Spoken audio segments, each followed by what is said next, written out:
السلام عليكم ورحمة الله وبركاته. الحمد لله والصلاة والسلام على رسول الله وعلى آله وأصحابه حزب الله.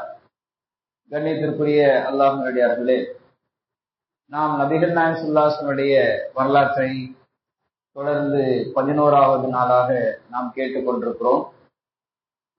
நேற்றைய தினம் நபிகள் நாயகம் ஸல்லல்லாஹு அலைஹி வஸல்லம் அவர்கள் பிறந்த போது என்னென்னவெல்லாம் அற்புதங்கள் நிகழ்ந்தன என்பது சம்பந்தமாக நாம் தொடர்ந்து பார்த்து வந்தோம்.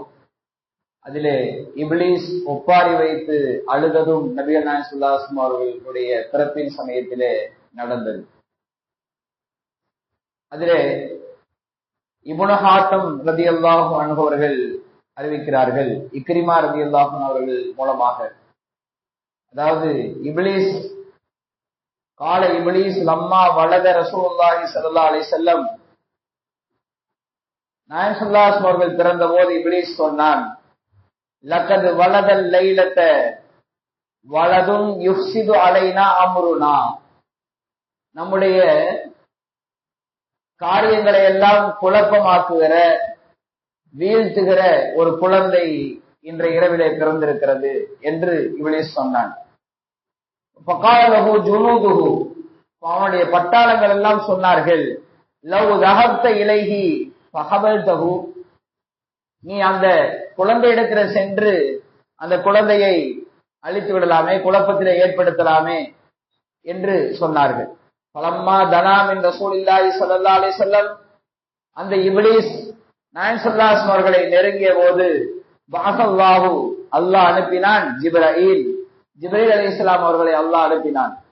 ஃபரக்கலஹு பிரிஜ்லிஹி ரக்கலத்தன், அவர் தன்னுடைய காலால் அந்த இப்லீஸை எட்டி உதைத்தார்.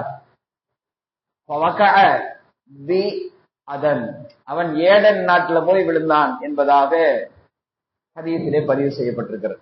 ஆக நாயகம் ஸல்லல்லாஹு அலைஹி வஸல்லம் அவர்கள் பிறந்த போது நடந்த அற்புதங்களில் இதுவும் ஒன்று. அதே போல நாயகம் ஸல்லல்லாஹு அலைஹி வஸல்லம் அவர்கள் பிறந்த அந்த நாளிலே எரி நட்சத்திரங்கள் ஏராளமாக வந்து பூமியிலே விழுந்தன என்பதாக சொல்லப்படுகிறது. வானத்திலே மலக்குமார்கள் பேசுவதை ஒட்டு கேட்பதற்காக வரும் ஜின்களையும் சைத்தான்களையும் விரட்டுவதற்காக எரி நட்சத்திரங்களை அல்லாஹு தஆலா பயன்படுத்துவதாக குர்ஆன்ல வருது.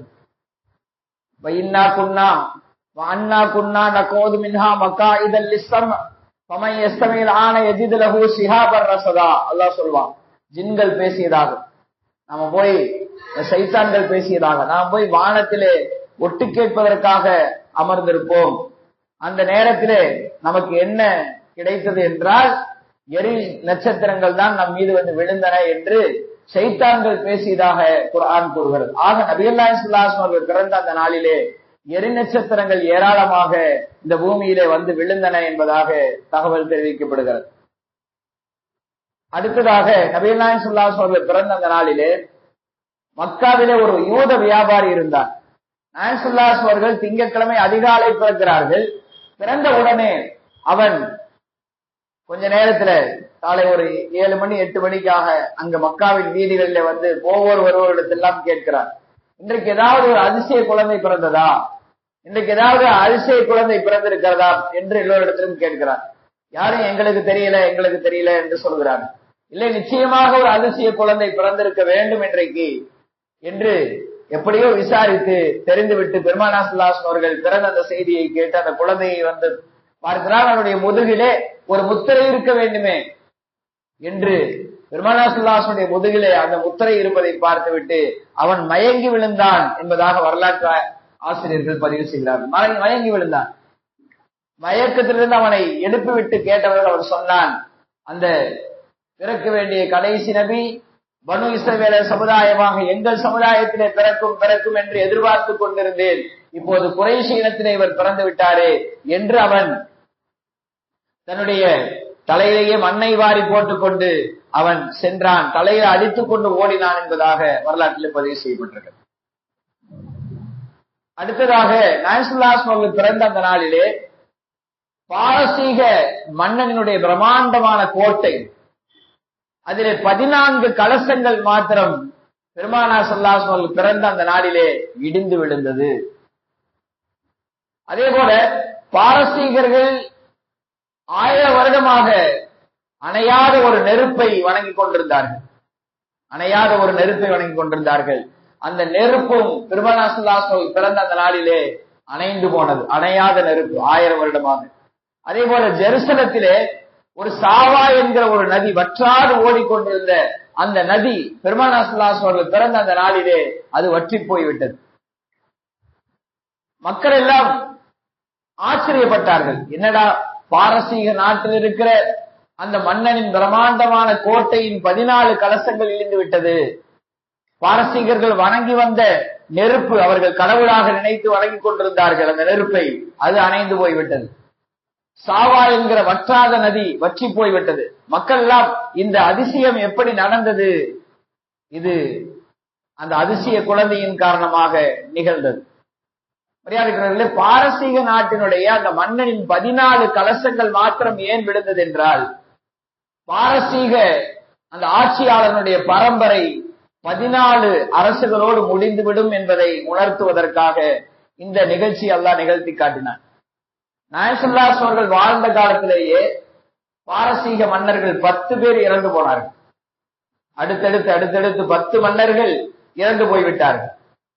அடுத்து உஸ்மான் ரலியல்லாஹு அன்ஹுடைய ஆட்சி காலத்திலே பாரசீக பேரரசு என்பது முழுமையாக முடிந்து போய்விட்டது. 14 அரசர்கள் மாத்திரமே தொடர்ந்து ஆட்சி செய்தார்கள். அதற்கு பின்னால் பெருமானார் பிறந்த பிறகு 14 ஆட்சியாளர்கள் ஆட்சி செய்வார்கள். அதற்கு பின்னர் பாரசீக ஆட்சி சாம்ராஜ்யம் வீழ்ந்து போய்விடும் என்பதை அல்லாஹு தஆலா இதன் மூலமாக உணர்த்தி காட்டினார்.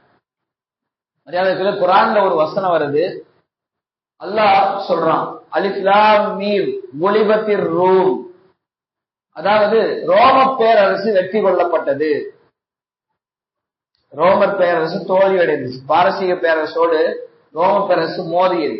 அப்ப 2 வல்லரசுகள் அவர்கள் தான், பாரசீகம் ரோம். அவர்களுக்கிடையே மோதல் ஏற்பட்டு அதில ரோமர்கள் தோற்று போய்விட்டார்கள்.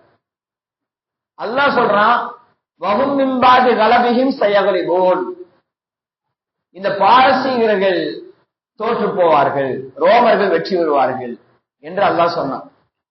மக்காவாசிகள் எல்லாம் அந்த ரோமர்கள், அதாவது பாரசீகர்கள் மீது அவர்கள் அன்பு வைத்திருந்தார்கள். ஏன்னா அவங்க நெருப்பு வணங்கியது. ரோமர்கள் என்பவர்கள் வேதக்காரர்கள், பாரசீகர்கள் நெருப்பு வணங்கிகள். அந்த நெருப்பு வணங்குகள் மீது மக்கத்து காசுகள் எல்லாம் அன்பு வைத்திருந்தார்கள். இப்படி அல்லாஹ் குர்ஆன்ல சொன்ன வசனத்தை கேள்விப்பட்ட போது அவர்கள் எல்லாம் கேலி பேசினாங்க. ரோம பேரரசு வெற்றி வருமா, பாரசீகம் தோற்று போய்விடுமா என்றெல்லாம் அவர்கள் ஏளனமாக பேசிக் கொண்டிருந்தார்கள். இதை கேட்ட அபூபக்கர் ரலியல்லாஹு அவர்கள் அபூஜஹலோடு ஒரு பந்தயம் வைத்தார். கண்டிப்பா பாரசீக பேரரசு தோற்று போகும் பந்தயம் வச்சாங்க. பந்தயம் அனுமதிக்கப்பட்ட காலத்துல எத்தனை ஒட்டகை பந்தயம், 5 ஒட்டகைகள் பந்தயம், எத்தனை வருஷத்துல இது நிகழும் என்ற போது 7 வருஷத்துல இது நடக்கும் அப்படின்னு சொல்லி பந்தயம் கட்டிட்டு வந்துட்டாங்க அபூபக்கர். கடைசியில நாயகம் ஸல்லல்லாஹு அலைஹி இந்த செய்தியை கேள்விப்பட்டு சொன்னாங்க, அல்லாஹ் குர்ஆன்ல ஃபீ பில்இ ஸினீன், சில வருடங்களில் என்று சொல்றான். இது 9 வரையிலும் எடுத்துக்கொள்ளும். சொச்சம் என்று நாம் சொல்றோம்ல, அதுக்கு அரபியில வார்த்தை பில்அன்னு ஒரு வார்த்தை. சொச்சம் என்பது 11 சொச்சம், அதாவது 10 சொச்சம் அப்படின்னா 10ல இருந்து 19 வரைக்கும் கிடைக்கும். 9 வருஷத்தை எடுத்துக்கொள்ளும். அப்ப அந்த 9 வருஷத்தை எடுத்துக்கொள்ளும். நீங்க 7 வருஷத்துல ஏன் நடக்கும்னு சொல்லி பந்தயம் கட்டினீங்கன்னு சொல்லி ரசூலுல்லாஹி ஸல்லல்லாஹு அலைஹி வஸல்லம் கேட்டாங்க. உடனே அபூபக்கர் வந்தார்கள். வந்து என்ன சொன்னாங்கன்னா, பந்தயத்தை அதிகப்படுத்திக்கலாமான்னு, ஒட்டகையை அதிகப்படுத்திக்கலாமான்னு கேட்டாங்க. 5ங்கிறத நான் 10 ஆக்கிறேன், வருஷத்தையும் 10 ஆக்கிறேன்ட்டாங்க அபூபக்கர். அதே போல அந்த நிகழ்வு நடந்தது. ஆனா வாங்கறதுக்கு அபூபக்கர் அந்த ஒட்டகையை பரிசு வாங்குறதுக்கு அபூபக்கர் இருக்கல. அதாவது நாயகம் ஸல்லல்லாஹு அலைஹி அவர்கள் தன்னுடைய நபித்துவத்தை உலக நாடுகளுக்கெல்லாம் தெரிவிப்பதற்காக வேண்டி கடிதம் எழுதினாங்க. அதுல எல்லா பேரரசுக்கும் கடிதம் எழுதினாங்க. பாரசீக பேரரசுக்கும் நாயகம் ஸல்லல்லாஹு அலைஹி வஸல்லம் கடிதம் எழுதினாங்க. ஹிஜ்ரி 7ல கடிதம் எழுதினாங்க. அப்படி அந்த பாரசீக பேரரசுக்கு கிஸ்ரான்னு சொல்லுவாங்க, அந்த மன்னன் பெயர் கிஸ்ரா. அவனுக்கு அந்த கடிதம் வந்த போது அவன் சொன்னான், அயக்துபு இலைய அபதி, ஒரு அடிமை எனக்கு கடிதம் எழுதுவதா என்று கேட்டு அந்த கடிதத்தை கிழிச்சு போட்டான். பாரசீக பேரரசு கிழிச்சு போட்டான். அதே போல ரோம பேரரசுக்கும் பெருமானார் ஸல்லல்லாஹு அலைஹி வஸல்லம் எழுதினார்கள். கிறுக்கல் என்கிற மன்னர் இருந்தார். அவர் அந்த கடிதத்தை மதித்தார். ஆனால் பாரசீக பேரரசன் அந்த கடிதத்தை கிழிச்சு போட்டான். பாரசீகர்கள் ரொம்ப மோசமானவர்கள். அவர்கள் எப்படின்னா திருமணமே வேண்டியதில்லை அப்படின்னு வாழ்றவங்க. நம்ம நாட்டுல கூட ரத்தன் டாட்டாங்கிறவர் வந்தார். அவர் ஒரு நெருப்பு வணங்கி. டாட்டா அவர் நெருப்பு வணங்கி. அவர் கல்யாணமே பண்ணல. அதே போல பாரசீகர்கள் இன்னொரு பழக்கம் என்ன இருக்குன்னா, சொந்த சகோதரியை கூட திருமணம் பண்ணிக்குவாங்க. அந்த மாதிரியான ஒரு கெட்ட பழக்கம் எல்லாம் அந்த நெருப்பு வணங்கிகள்ட்ட இருக்கு. அப்ப அந்த நெருப்பு வணங்கிகள் இப்படிப்பட்ட கொள்ளைக்கு சொந்தக்காரர்கள் நெருப்பை வணங்குவதாக இருந்தார்கள். அந்த பாரசீக பேரரசன் பெருமானாருடைய கடிதத்தை தூக்கி எறிஞ்சான், கிழிச்சு போட்டான். அல்லாஹ் சொன்னா கண்டிப்பா அவர்கள் தோல்வியடைவார்கள், பாரசீக பேரரசு தோல்வியடையும் என்று.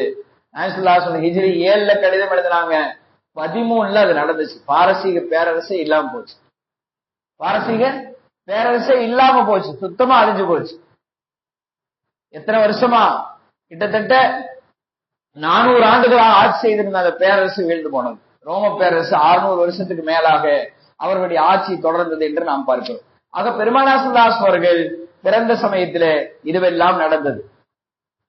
மரியாதைக்குரியவர்களே, இன்று நான் ஒரு செய்தி சொல்ல வேண்டும். இன்ஷா அல்லாஹ் நாளை தொடர்ந்து பார்ப்போம். இன்றைக்கு சந்திர கிரகணம் ஏற்படுகிறது. உலகில வாழுகிற 85% மக்கள் அந்த சந்திர கிரகணத்தை கண்ணால பார்ப்பாங்க.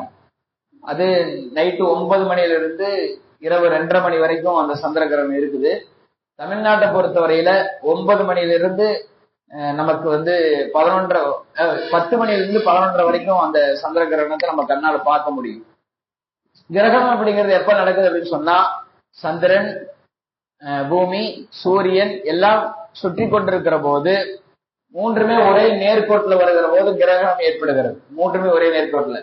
அதுல பூமியினுடைய நிழல் சந்திரன் மீது விழுகிற போது அது சந்திர கிரகணம் என்று சொல்லப்படும். பொதுவாக இது போன்ற நிகழ்வுகள் அல்லாஹ் ஏற்படுத்துகிறான், அவனுடைய அத்தாட்சிகளில் ஒன்று.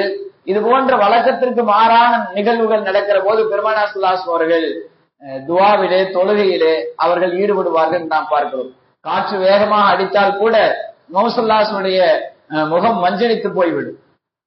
அவர் உடனே தொழுகையில ஈடுபட்டு விடுவார்கள், துஆவிலே ஈடுபட்டு விடுவார்கள் என்று பார்க்கிறோம். அதே போல சந்திர கிரகணத்துக்கு என்று ஜமாத்தான தொழுகை நம்முடைய மதுஹபை பொறுத்தவரையில இல்ல. சந்திர கிரகணம் ஏற்படுகிற போது நம்ம வழக்கமா தொழுகிற 2 ரக்காத் நஃபில் தொழுகிறோம். அதுல ருக்கு, சுஜூது, கியாம் நிலை இதையெல்லாம் அதிகப்படுத்தணும், அதிகமாக இஸ்திக்பார் செய்யணும், அதிகமாக துஆக்கள் ஓத வேண்டும். இதுதான் நம்முடைய மார்க்கம் காட்டி தருகிற வழிமுறையாக இருக்கிறது. அந்த தொழுகையை நம்ம வீட்டுல தொழுகலாம், பள்ளியிலும் தொழுகலாம். நஃபில் தொழுகையை பொறுத்தவரையில இது போன்ற தொழுகையில வீட்டுல தொழுகிறதா சிறப்பானதாக இருந்து கொண்டிருக்கிறது. எனவே இந்த சந்திர கிரகணம் என்பது அல்லாஹ் ஏற்படுத்துகிற ஒரு அத்தாட்சி. அதனால இந்த நாள் நம்ம அதிகமான துஆக்களில், திக்ர்களில் ஈடுபட வேண்டும். 2 ரக்காத் நஃபிலான தொழுகை இருக்குது அதுல சந்திர கிரகணத்துக்காக. இது ஜமாத்தா இல்ல. நம்ம ருக்கு, சுஜூது, கியாம ரொம்ப நேரம் கொஞ்சம் அதிகப்படுத்தி தொழுவது, வளமையான தொழுகை விட அதிகப்படுத்தி தொழுவது தான் இந்த தொழுகையினுடைய மெத்தடாக இருக்கிறது. அல்லாஹு தஆலா இதன் மூலமாக எந்த விதமான ஆபத்துகளும் ஏற்படாமல் உலகை பாதுகாப்பானாங்க. ஆமீன். வாஹ்ருதாவன் அல்ஹம்துலில்லாஹி ரப்பில் ஆலமீன். இன்ஷா அல்லாஹ் நாளை பெருமானாருடைய அந்த பிறப்பின் சமயத்திலே நடந்த இன்னும் ஒரு சில நிகழ்வுகளை பார்த்துவிட்டு தொடர்ந்து வரலாற்றை பார்ப்போம். அல்லாஹு தஆலா எதை சொன்னோமோ, எதை கேட்டோமோ அதன் அடிப்படையில் செயல்படுவதற்கான பாக்கியத்தை நம் அனைவருக்கும் தந்தல்வானா. ஆமீன். வாஹ்ருதாவன் அல்ஹம்துலில்லாஹி ரப்பில் ஆலமீன். அஸ்ஸலாமு அலைக்கும் வரஹ்மத்துல்லாஹி தஆலா வபரகாத்துஹு. சுப்ஹானல்லாஹி பிஹம்திஹி, சுப்ஹானக்கல்லாஹும்ம வபிஹம்திக, நஷ்ஹது அல்லா இலாஹா இல்லா அன்த வனஸ்தக்ஃபிருக வனதூபு இலைக். ஆமீன். சுப்ஹான ரப்பிக ரப்பில் இஸ்ஸத்தி அம்மா யசிஃபூன் வ ஸலாமுன் அலல் முர்ஸலீன் வல்ஹம்துலில்லாஹி ரப்பில் ஆலமீன். ஸல்லல்லாஹு அலா முஹம்மது ஸல்லல்லாஹு அலைஹி வஸல்லம், ஸல்லல்லாஹு அலா முஹம்மது ஸல்லல்லாஹு அலைஹி வஸல்லம், ஸல்லல்லாஹு அலா முஹம்மது யா ரப்பி ஸல்லி அலைஹி வஸல்லம்.